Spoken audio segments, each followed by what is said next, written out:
여러분, 이 청년의 시절을 여러분 함께 이렇게 보내는 것 정말 복된 일입니다. 어떻게 보낼 수 있을까?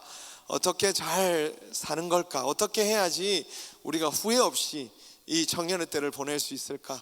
오늘 함께 말씀을 나누려고 합니다. 여러분, 인생 최대 고민이 뭐죠? 짜장이냐 짬뽕이냐? 여러분은 중국집에 가면 짜장을 시키십니까? 짬뽕을 시키십니까? 최대 고민이죠. 머뭇머뭇하다가 그냥 급하게 시켜버리면 어떻게 돼요? 100% 후회하죠. 근데 이거는 뭐 고민을 하고 그냥 어쩔 수 없이 시켜도, 어떤 걸 시켜도 고민하는 것 같아요. 사실은 어떤 걸 시켜도 남의 떡이 커 보이고 다른 게 더 맛있어 보이기 때문에 저는 볶음밥을 좋아합니다. 중국식 볶음밥을. TMI. 우리가 어떤 상황 속에서 무언가를 결정을 할 때, 또 분명히 둘 사이에 우리는 늘 서 있는 선택을 하거든요. 그때 우리는 머뭇머뭇할 것이 아니고 언제나 결정을 해야 되는 순간들이 와요. 근데 그때마다 우리는 바른 결정과 바른 중심이 필요합니다. 그런 결정의 위치에 섰던 또 성경의 인물이 한 명 있어요. 누구냐면 여러분이 잘 아는, 모든 사람들이 아는 빌라도라는 사람입니다. 본디오 빌라도. 우리가 사도신경 고백할 때마다 고백하는 그 사람 본디오 빌라도는 자신의 법정에서 예수님을 구원할 수도 있었고, 또 반대로 예수님을 그 유대인들의 손에 내어줄 수도 있었습니다. 근데 이 질문은 결국 이런 질문이었어요. 나를 지킬 것인가, 아니면 진리를 따를 것인가. 둘 사이에서 머뭇머뭇하다가 이 빌라도는 어떤 결정을 합니까? 결국 예수님을 그 유대인들의 손에 내어주고 자신의 손을 털어버립니다. 나는 이 일에 대하여 깨끗하다라고.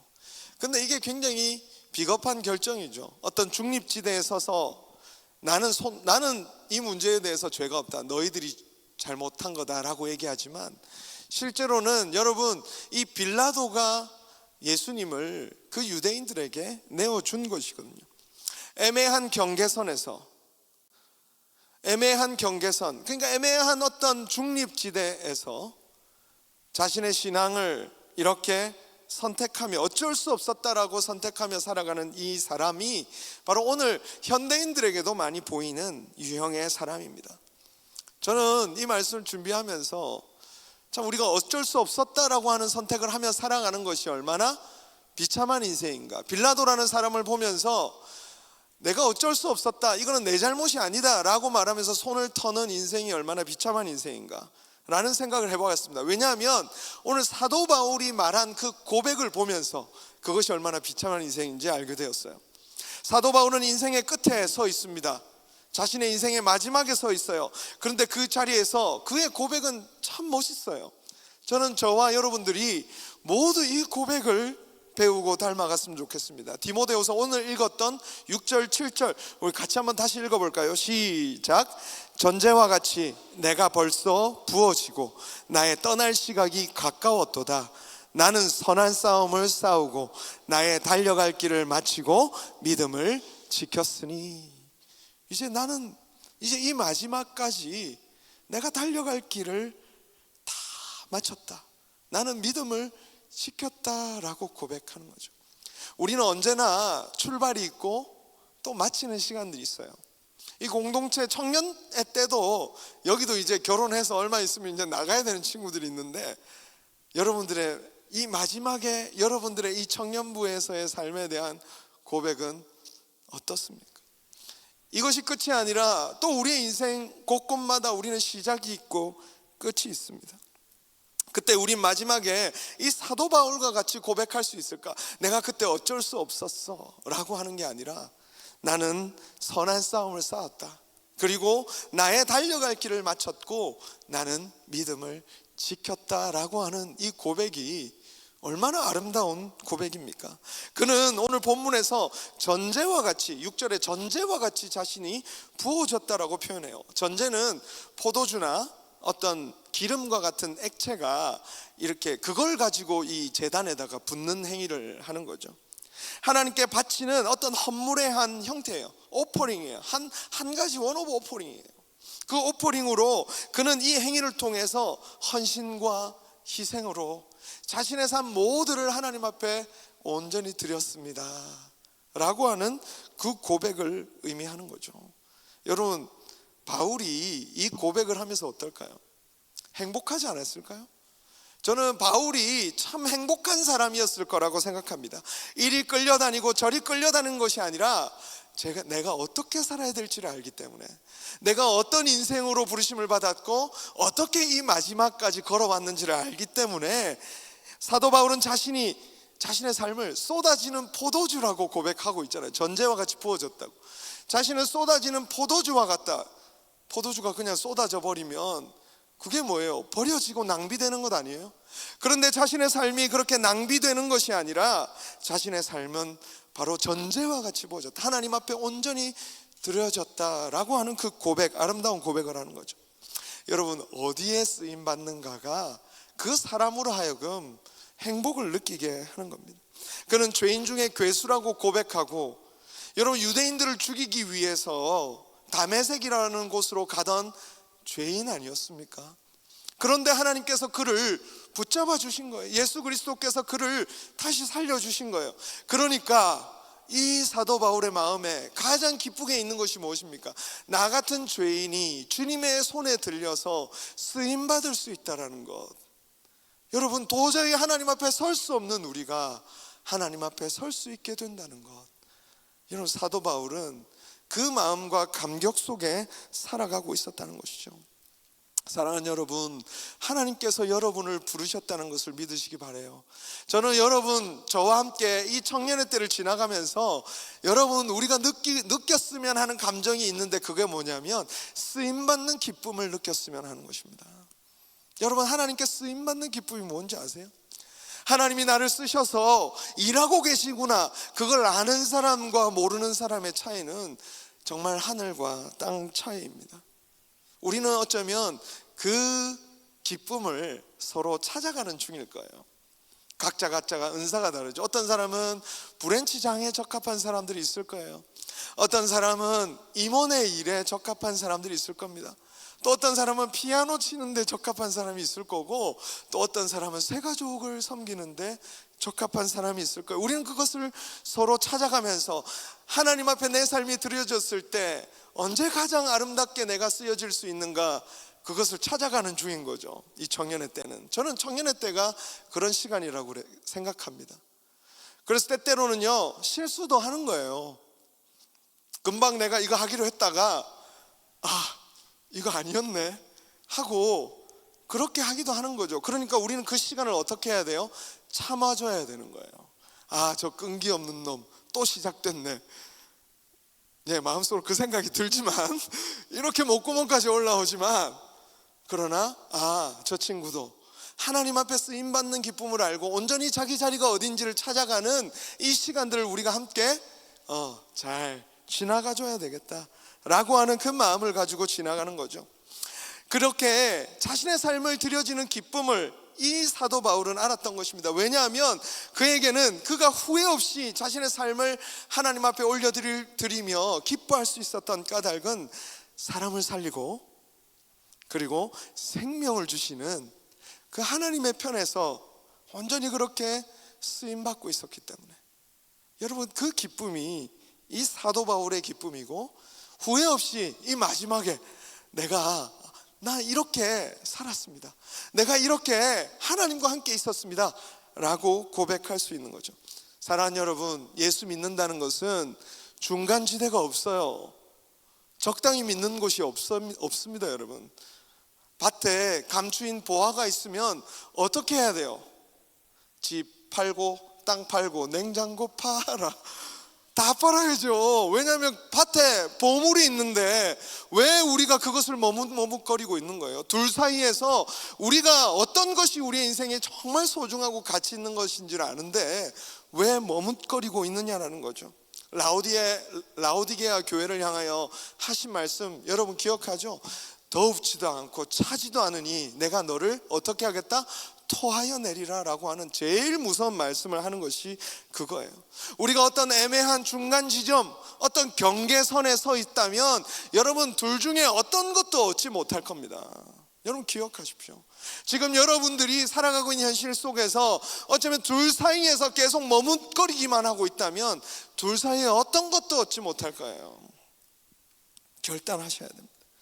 사도 바울은 주님 앞에서 그 쓰임받는 기쁨으로 가득했고 주님으로부터 늘 충만한 은혜 가운데 살고 있었어요.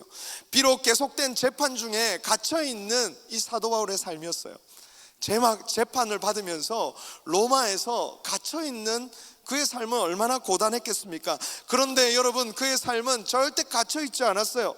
그 갇혀있는 시간마저도 세상을 이끄시고 세상을 움직이시고 여전히 사람을 살리고 계시는 그 하나님의 손에 붙들려서 거룩하게 쓰임받고 있었던 거예요. 그러니까 그의 고난마저도 유익이라고 고백하죠. 오늘 우리가 같이 찬양했잖아요. 나의 만족과 유익을 위해. 여러분 목소리 들으니까 바로 사도 바울처럼 세상 속으로 나아갈 수 있을 것 같은데, 정말 여러분 이런 쓰임받는 기쁨을 알고 복음을 전하는 자로 여러분 설 수 있겠습니까? 사도 바울은 빌립보서 1장 12절에 이렇게 고백합니다. 형제들아, 내가 당한 일이 도리어 복음 전파의 진전이 된 줄을 너희가 알기를 원하노라. 자기가 매여 있어요. 자기가 감옥에 갇혀 있어요. 근데 이 쓰임받는 기쁨을 누리고 하나님께서 그곳에서도 자신을 쓰고 계시다는 사실을 경험하게 되니까 세상이 알지 못하는 기쁨이 있는 거죠. 사랑하는 여러분, 저 여러분이 매듭 짓기를 잘했으면 좋겠어요. 어떤 일을 하나 마치고 나면 그 일에 대해서 신앙적인 결론을 예쁘게 매듭을 지으세요. 여러분 돈이 없어 힘들어서 고난을 당한 일이 있거든. 여러분 그 일을 겪고 나서 여러분 이런 말 좀 하지 마세요. 역시 돈이 최고야. 오히려 그럼에도 불구하고 하나님께서 채우시고 공급하셨던 것을 우리는 경험하며 살아가는 것이 신앙인들 아니겠습니까? 리더를 하고 나서 여기도 브랜치장들이 1년 동안 정말 자신의 삶을 들여 섬겼잖아요.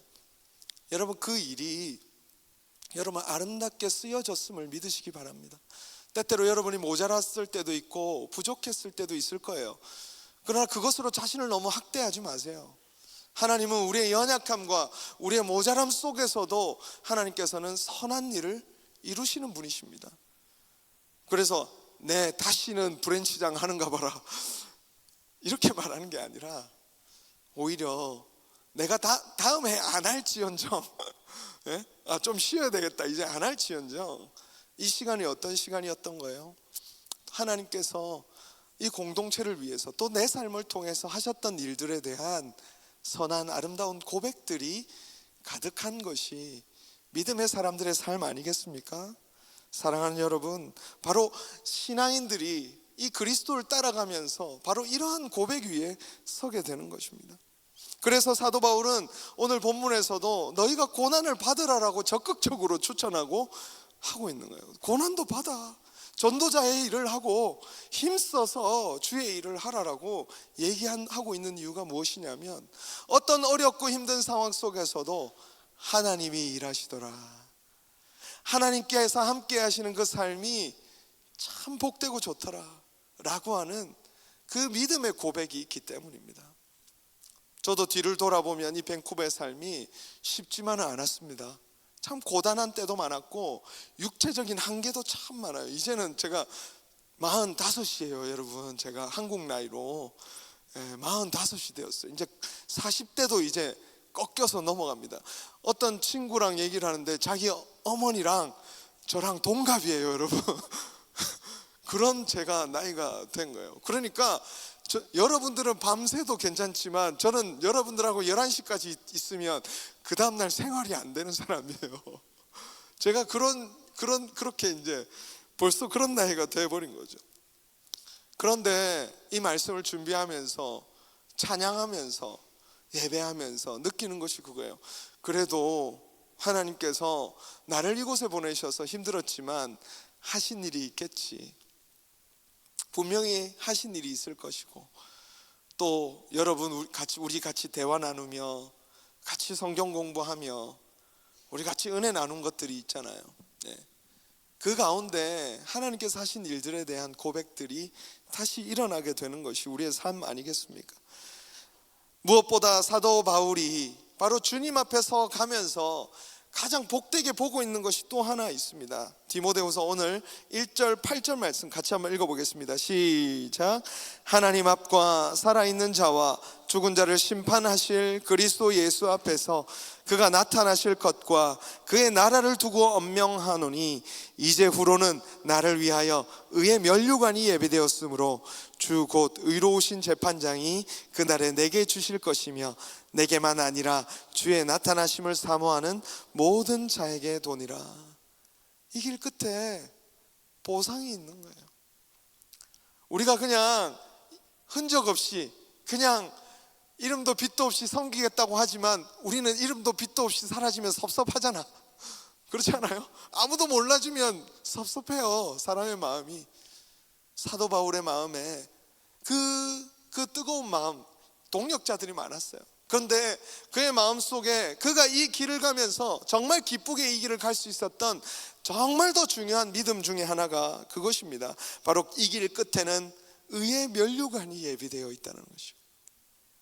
주님이 착하고 충성된 나의 사랑하는 종아, 참 고생했다, 참 고생했다, 그렇게 말씀해 주실 것, 그거를 바라보고 있는 거죠. 자신을 만나 주신 부활하신 예수님께서 이 사도 바울을 만나 주셨잖아요. 그런데 그렇게 부르셔서 주님께서 함께 일하시고 마지막 때에는 참 고생했다 하면서 이렇게 의의 면류관을 씌워 주실 것, 그거를 이 사도 바울은 끝까지 보고 있었다라는 거죠. 한번 말씀드린 적이 있습니다만 여러분, 짐 엘리엇이라는 선교사가 있잖아요. 어떤 목사님의 설교를 들으면서 다시 한번 그에 대해서 생각하게 됐어요. 이 짐 엘리엇이 미국의 휘튼 대학교에서 수석으로 이렇게 입학하고 아주 인재죠. 아주 훌륭한 인재인데 그가 이 20대 후반의 나이에 선교를 합니다. 이 대학을 졸업했으면 이제 미국에서 아주 훌륭하게 살 수 있는데 그의 마음에 뜨겁게 올린 것은 선교예요. 어느 나라였죠? 에콰도르에 특히 제일 산악기로 유명한 그 아우카 부족에게로 가기로 한 거죠. 근데 결국에 그와 함께 갔던 그 친구들이 다 어떻게 됩니까? 다 죽은 채로 발견이 됩니다. 다 죽은 채로 발견해요. 다 똑같은, 다 훌륭한 인재들이었습니다. 아주 젊은 나이에 20대 중반에 그렇게 죽었다면 우리의 눈에 보기에는 어때요? 너무 안타깝고 슬프고 고통스럽잖아요. 그때 신문에서도 이들의 죽음은 낭비라고 얘기했어요. 이들의 죽음은 낭비다, 아주 큰 낭비다라고. 어떻게 그들을 그렇게 낭비되게 내버려 둘 수 있는가 하고 신문이 그렇게 대서특필을 한 겁니다.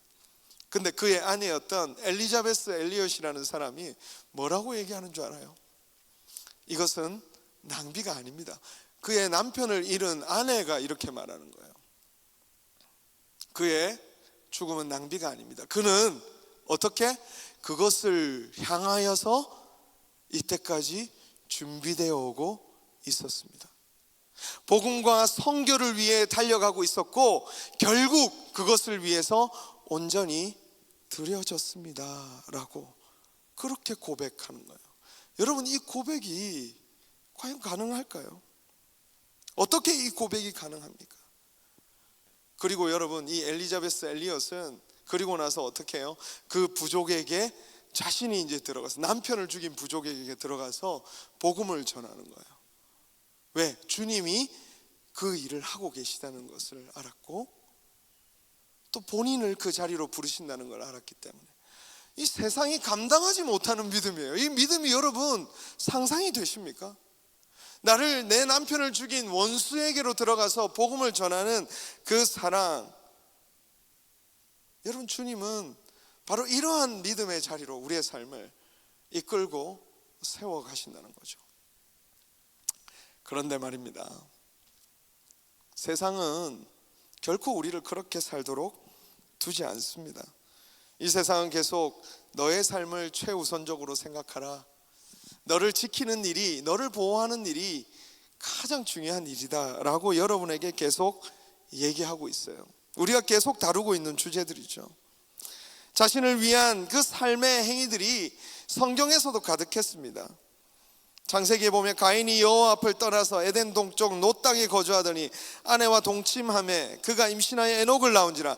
가인이 성을 쌓고 그의 아들의 이름으로 성을 이름하여 에녹이라고 하니라. 자신의 성을 쌓는 것, 자신의 집을 싹 짓고 자신의 성을 쌓고 너의 안전과 너의 생명을 보호하는 일이 가장 중요해.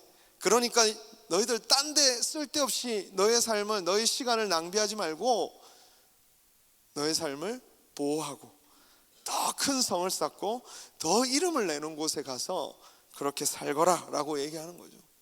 노아의 홍수 이후에도 사람들을 생각합니다. 어떻게 합니까?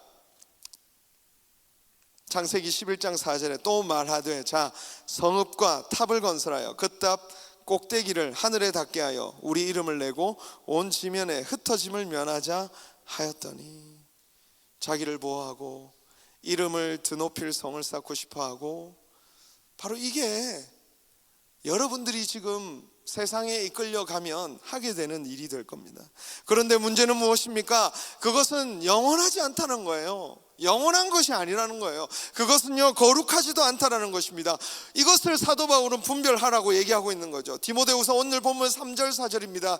때가 이르리니 사람이 바른 교훈을 받지 아니하며 귀가 가려워서 어떻게 해요? 자기의 사욕을 따를 스승을 많이 두고, 그리고 또 그 귀를 진리에서 돌이켜 허탄한 이야기를 따르리라. 우리가 이 이야기에 대해서 여러 번 생각했었죠. 계속 세상은 이 이야기로 하여금 우리로 하여금 따라가도록, 욕망을 따라 살도록 잘못된 가르침을 우리가 스스로 스승을 많이 두고, 이렇게 살려면 이 스승을 따라가면 되고 저 스승을 따라, 딱 이 말이 딱 맞아요. 유튜브 구독, 여러분 구독자 누구를 지금 구독해 놓고 있습니까? 나의 스승들을 정말 많이 두고 있잖아요. 유튜브 안에 구독해놓고 서브스크라이브 해놓고 계속 그 사람들 쫓아가면서 그 사람들이 말하고 있는 행복에 대해서, 그 사람들이 말하고 있는 이 세상을 성공하는 방식에 대해서 우리는 스승을 많이 두고 우리의 욕망을 실현시켜줄 그 길을 계속 쫓아가고 있는 것 아닙니까? 어떤 사역을 하고 섬김을 하는 때에서도 계속 우리에게 이런 말들이 속삭여져요. 네가 좋아하는 것을 해. 그래, 이 일이 너에게 주어졌는데 너무 아깝잖아. 주님도 이해하실 거야. 얼마든지 네가 하고 싶은 길을 가. 힘들게 거기서 왜 그러고 있는 거야? 남들 지금 바쁘게 지금 자신의 삶을 위해서 뛰어가는 거 안 보여? 너 그렇게 있다가는 큰일 나. 개인의 경험이 최고요. 개인의 인생의 기쁨이 최고로 여기죠. 그러니까 여러분, 이곳에 오늘 여러분도 어쩌면 여러분의 예배의 경험을 하고 복되고 좋은 예배라는 경험을 하고 나서 어쩌면 여러분에게 있어서 이 경험보다 더 좋은 경험, 충분히 대체될 만한 경험이 있다면 여러분 그걸 아마 바꿀 거예요. 왜? 우리 중심에 진짜 주를 따라가고 보좌 우편에 계신 부활하신 예수님을 보면서 이곳에 예배하는 것이 아니라면, 그래서 나의 경험이 최고이기 때문에 이곳에서 하는 놀라운 경험들이, 이 청년의 때에 함께 이렇게 수많은 사람들이 모여서 예배하는 뭔가 카타르시스가 느껴지는 이 경험이 나에게 최고로 만족이 돼서 이곳에서 예배하는 것이 여러분의 예배라면, 아마 이곳을 대체할 수 있는 싸이의 흠뻑쇼가 있다면 갈지도 모르는 거죠. 더 나를 만족시켜주는 어떤 놀라운 여행? 누가 여행을 보내주면 이 예배 얼마든지 포기하고 그 여행을 갈 수 있는 것 아니겠습니까? 여러분, 이곳의 예배보다 훨씬 더 나를 흥분하게 만들고 훨씬 더 나의 어떤 가려운 부분을 채워주고 나의 어떤 아픈 부분들을 치유해 줄 무언가 있다면 우리는 아마 그것을 얼마든지 대체할 것이라는 거죠. 그런데 여러분, 자기를 위한 삶은요, 제가 여러분보다 많게는 20년을 더 살고 작게는 4년 여기 저보다 4살 많은 친구들이 있고 4살, 5살.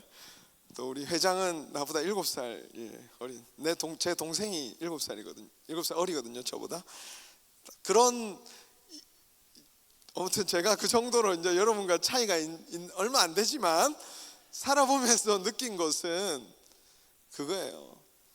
결국 내가 원하는 것을 쫓아 살아가다 보면 자기의 감옥에 갇혀요. 근데 자기의 감옥이 제일 고통스러운 거 아세요, 여러분?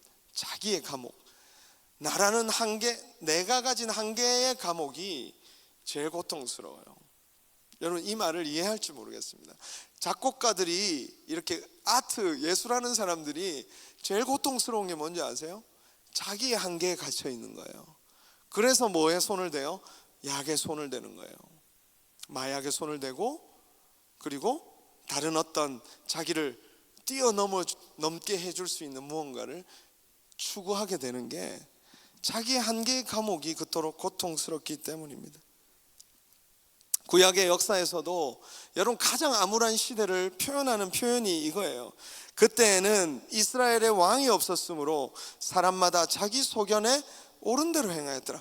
자기라는 세상, 왕이 없어요. 자기들을 이끌어줄 왕이 없고 목자가 없어서 자기의 소견대로 옳다고 믿는 대로 살아가는 그 세상, 가장 지옥 같은 세상이었어요. 이 사사기의 시대, 구약에서 가장 지옥 같고 가장 어둠 속에 있었던 시대, 그 시대는 자기 소견에 옳은 대로 행하던 시대였습니다. 우리가 만들어가는 세상, 우리가 옳다라고 생각하는 그 세상이 정말 여러분 아름다운가요? 제가 지난 수요일에도 이 말씀을 드렸습니다. 트럼프 당선을 보면서 저는 너무 경악스러운 거예요. 여러분 트럼프 당선을 보면서 경악스럽지 않으세요? 그 무서운 형님 하나 때문에 온 세상이 지금 벌벌 떨고 있는 이 이상한 형국이, 여러분 세계 최고의 국가라고 하고 있는 이 미국이 추구하고 있는 삶의 방식을 보세요. 자기를 위해 살아가겠다고 선포하잖아요. 우리는 우리의 이익을 최우선으로 여길 것입니다 라고 하는, 여러분 어쩌면 가장 발전했다고 스스로 여기고 남들도 얘기하고 있는 그 나라가 우리의 이익을 최우선으로 여기겠습니다 라고 하는 이 세상이 여러분 과연 바른 세상인가? 노골적인 욕망을 드러내는 것, 그게 과연 여러분 바른 세상입니까? 이 세상이.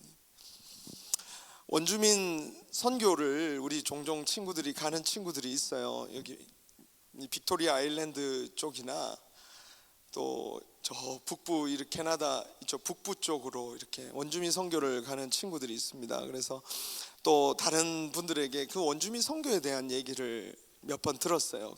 그 중에서 가장 가슴 아픈 이야기는 이거였습니다. 그 원주민들의 그 엄마 아빠들의 삶이 망가진 거죠. 뭐 여러 가지 이유가 있겠죠. 이곳에서 살면서 그 아픔과 상처가 남아서 그렇든 여러 가지 이유가 있듯 그들은 삶이 망가져 버린 거예요. 그러니까 그들이 낳은 자녀들을 케어할 수 없는 상태에 놓여진 거죠. 때론 버리기도 하고요. 그렇게 버려진 아이들은 캐나다 다른 사람들의 가정에 입양이 됩니다. 그런데 그렇게 좋은 가정에 입양이 돼 가서 살면 참 다행스러운데, 어떤 가정은 그 아이들이 원주민이기 때문에 보조금이 나오는 거죠. 지원금이 나오고, 그걸 목적으로 아이들을 또 입양하는 잘못된 어른들이 있다는 거죠. 그렇게 되면서 이 아이들은 2번이나 버림을 받게 된다는 이야기를 들었습니다. 여러분 한 번도 아니고요, 2번이나 그런 경험을 하게 되는 것, 이걸 보면서 인간이라는 존재가 얼마나 잔인한가. 자신의 욕망과 자신의 성을 쌓는 일을 위해서, 자신의 집을 세우는 일을 위해서 얼마든지 다른 인생을 그렇게 가시로 찌를 수 있는 것이 사람이다. 여러분 우리도 교회 안에 있지만 참 우리가 하는 행동들을 보십시오. 때때로는 나의 집과 나의 성을 굉장히 견고하게 쌓고 있어요. 그래서 그걸 쌓기 위해서 때때로는 그 쌓는 것을 방해하는 사람들을 우리는 서로 찌르기도 하죠. 미워하고. 나의 집을 허물 것 같이 보이는 그 어떤 사람들에 대해서는 증오하기도 합니다. 공격하기도 하고요. 이토록 여러분, 우리의 내가 스스로 주인이 되어 살아가는 삶의 결말은 그토록 안타깝습니다. 사랑하는 여러분, 부디 자기의 감옥에 갇히지 마시고 이 영원하고 거룩한 삶을 추구하시기 바랍니다. 촛대를 향하여 달려갔던 사도 바울의 모습처럼 그 원주민 아이들에게 여러분 진짜 필요한 게 무엇일까요? 우리가 가서 그냥 빵 주고 우리가 가서 좀 놀아주는 게 필요한 게 아니라 그들에게는 무엇이 필요하죠? 영원하고 거룩하신, 그리고 그들을 포기하지 않으실 예수 그리스도를 우리가 전해주는 것이 바로 오늘 우리를 향한 하나님의 부르심입니다. 제가 하는 일도 여러분들이 복음을 바르게 알고 이 세상에서 가치 없는 것, 영원하지 않은 것에, 거룩하지 않은 것에 여러분의 삶을 드리고 있다면 저는 여러분들을 말했듯 짓는 거예요. 여러분들이 그 길이 아니라고, 야 너 거기 아니야 라고 계속 여러분들을 쫓아가서 지져주는 겁니다. 여러분 그 길은 여러분들에게 인기가 없어요. 왜? 자꾸 와서 잔소리를 해야 되니까 인기가 없어요. 그렇다고 제가 목사인데 여러분이 잘못된 길로 갈 때 여러분 그 길을 그냥 두면 제가 목사이겠습니까? 우리는 오늘 어느 곳으로 가야 될지를 바르게 찾아가야 돼요. 복음이 가지고 있는 부활하신 예수 그리스도, 그 생명의 주께서 오늘 우리를 부르셔서 우리와 함께 가자 하시며 여러분들을 지금 어디로 이끌고 계신지 여러분 눈을 크게 뜨고 주님을 보시죠. 사도 바울은 계속 그 주님께 고정되어 있어요. 시선이 의의 면류관을 주실 그 주님, 여러분 둘 사이에서 머뭇거리지 않습니다. 세상이냐 나를 부르시는 주님이냐 머뭇거리지 않습니다. 어느 정도 그냥 중간 지점에서 그냥 주일날 와서 예배만 드리면 되지, 그건 중간지대는 없어요. 예수 믿는 데 있어서 나를 것이냐 말 것이냐, 생명을 주시는 주님, 십자가에서 우리를 위해 죽으신 그 죽으심의 그 능력의 비밀을 알고 그 복음을 전하며 그 복음으로 지금도 일하시는 그 주님을 따라 설 것인가 말 것인가의 문제, 그것이 오늘 우리에게 주신 어쩌면 따를 것인가 말 것인가의 숙제라는 것입니다. 사랑하는 여러분, 애매한 곳에 서 있지 마십시오. 그렇다고 세상으로 가라는 뜻은 아닙니다. 여러분 주님이 여러분을 부르셨다면 주님을 따라가십시오. 그 주님을 따라가면서 의의 면류관을 주실 그 주님과 동행하는 쓰임받는 기쁨을 여러분 삶 가득 누리시는 저와 여러분 될 수 있기를 주님의 이름으로 축원합니다. 이 시간 우리 같이 찬양합시다.